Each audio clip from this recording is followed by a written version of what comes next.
Hanif brother, yellow journalist, এদিক তাকাও। কি অবস্থা বন্ধু? অনুভূতি নেই, সালমানের অনুভূতি কি? অসম্ভব রকমের ভালো অনুভূতি। আজকে আমাদের সাউথ বিশ্ববিদ্যালয়ের সামনে আমরা উপভোগ করছি শীতল হাওয়া, ওয়াও, দক্ষিণ হাওয়া, শীতল দক্ষিণ হাওয়া। এতে করে কি তোমার হর্নি হয়ে যেতেছে নাকি?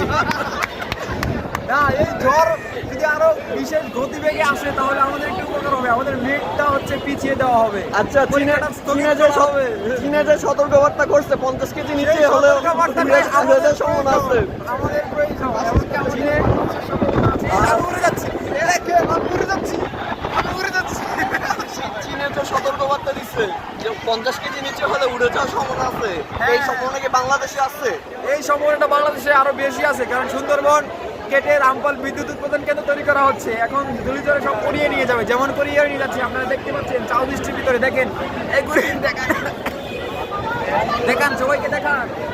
অনেক স্টুডেন্ট, মানুষ বেশি, সমাগম বেঁধে গিয়েছে। এই যে আমরা সাউথ বিশ্ববিদ্যালয় না, এটা কক্সবাজার।